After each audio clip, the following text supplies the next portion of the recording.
Assalamualaikum warahmatullahi wabarakatuh. Halo, saya Ahmad Januri. Pada video kali ini saya akan men-share tentang pengaruh iptek terhadap NKRI. Iptek merupakan singkatan dari ilmu pengetahuan dan teknologi. Pada zaman ini, iptek sangatlah berbangsat dengan adanya dorongan globalisasi dan modernisasi. Tidak ada satupun negara di dunia ini yang bisa menutup pintu terhadap perkembangan iptek. Semuanya akan terpengaruhi dan bergantung pada iptek. Tinggal tunggu waktu atau masanya saja. Perkembangan iptek terhadap suatu negara tidak mempengaruhi satu bagian atau aspek penting saja. Ia akan mempengaruhi segala aspek dan lini kehidupan berbangsa. Dengan adanya iptek, kita bisa dimudahkan untuk menjalani kehidupan kita sehari-hari. Misal, ini adalah smartphone, merupakan contoh dari hasil perkembangan iptek. Di dalam ini, kita bisa mencari sumber-sumber belajar untuk pendidikan. Di dalam ini kita bisa dimudahkan untuk melaksanakan pekerjaan kita. Di dalam ini kita bisa melakukan transaksi penjualan, mencari sumber informasi, dan bisa menambah wawasan kita. Dan masih banyak lagi manfaatnya. Tak lepas dari segi positif yang banyak dari iptek, iptek juga akan membawa dampak negatif apabila kita sebagai pelaku tidak melaksanakannya secara selektif dan tidak wajar. Kali ini saya akan membahas topik pengaruh iptek terhadap ideologi, politik, ekonomi, sosial budaya, pertahanan, dan keamanan. Ideologi merupakan dasar negara, di mana perilaku dan interaksi kita diatur dan harus sesuai dengan pedoman dan nilai-nilai Pancasila. Dalam kehidupan sehari-hari, kita tak akan terlepas oleh yang namanya Pancasila.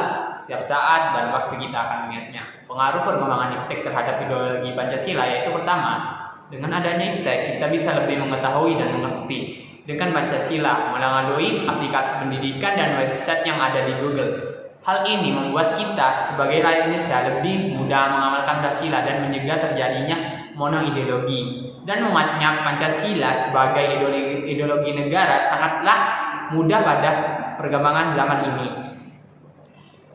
Di segi negatif, akibat pengaruh pengembangan iptek terhadap ideologi Pancasila yaitu mudah masuknya ideologi-ideologi dari belahan dunia lain seperti ideologi imperialisme yang merupakan ideologi yang dianut oleh negara adidaya Amerika Serikat dan ideologi komunis yang dianut oleh negara-negara Cina, sehingga hal ini bisa mengancam kedudukan Pancasila sebagai ideologi tunggal yang ada di Indonesia.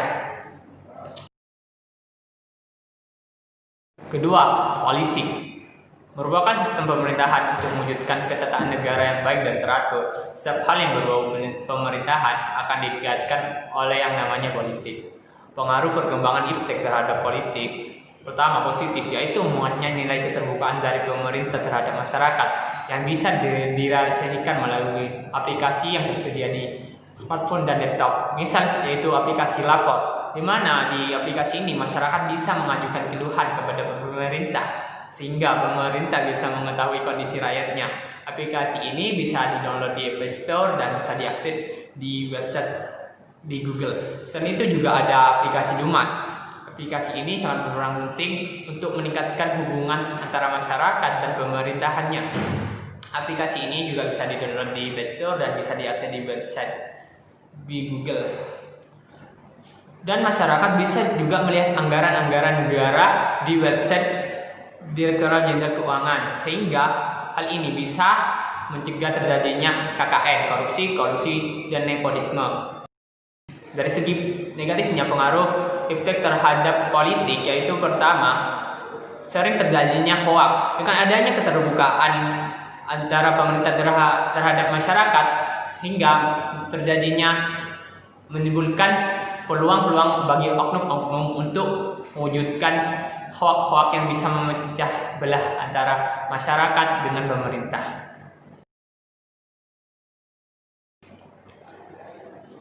Tiga, ekonomi. Ekonomi pada suatu negara sangatlah berhubungan dengan pendapatan masyarakat, lapangan pekerjaan, dan bagaimana masyarakat melaksanakan transaksi penjualan. Pengaruh iptek terhadap bidang ekonomi positif, yaitu pertama, mudah masuknya barang-barang dari luar negeri yang membuat masyarakat bebas memilih barang sesuai keinginan karena tersedia banyak pilihan-pilihan di pasar. Kedua, pada zaman ini transaksi ekonomi bisa dilakukan melalui toko-toko online seperti Shopee, Tokopedia, Lazada, dan masih banyak lagi. Toko-toko tersebut sangatlah bermanfaat bagi konsumen karena bebas memilih barang yang mereka inginkan.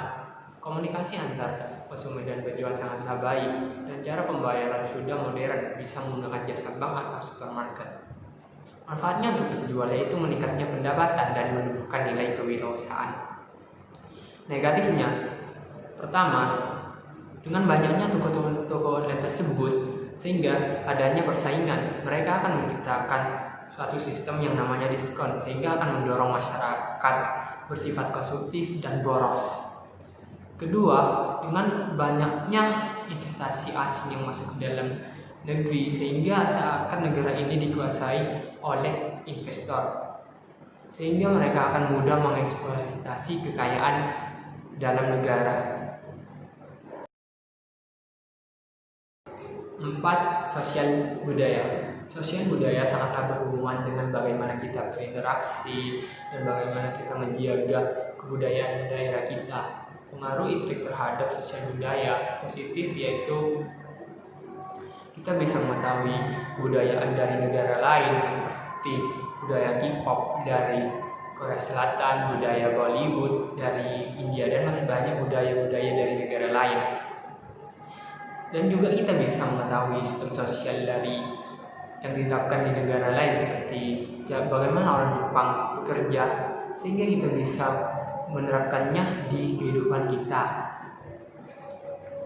Kedua, pada zaman modern ini kita bisa mengadakan pentas seni kebudayaan yang sangatlah modern, sehingga kita bisa mendorong budaya kita bisa lebih diketahui oleh masyarakat luar negeri.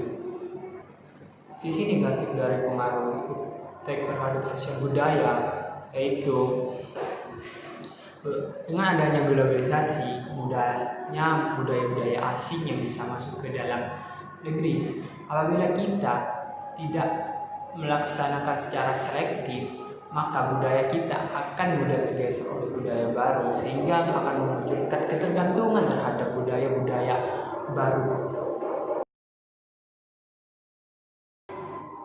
Yang terakhir adalah pertahanan dan keamanan. Dalam bidang ini sangatlah berhubungan dengan sistem pertahanan dan keamanan pada suatu negara. Perkembangan impact terhadap pertahanan dan keamanan yaitu positifnya pertama, kita sebagai masyarakat mudah mengawasi kinerja pihak berwenang bagian pertahanan dan keamanan seperti polisi dan tentara. Kedua, pada zaman ini teknologi modern yang banyak alat canggih yang berhubungan dengan sistem pertahanan dan keamanan seperti tank, jet, UAV, nuklir, kapal selam, dan masih banyak lagi. Sisi negatifnya yaitu pertama, dengan banyaknya senjata canggih pada zaman ini, apabila suatu negara tidak bisa memanfaatkan secara baik, maka akan menimbulkan peperangan yang bisa menyebabkan kemusnahan bagi umat manusia.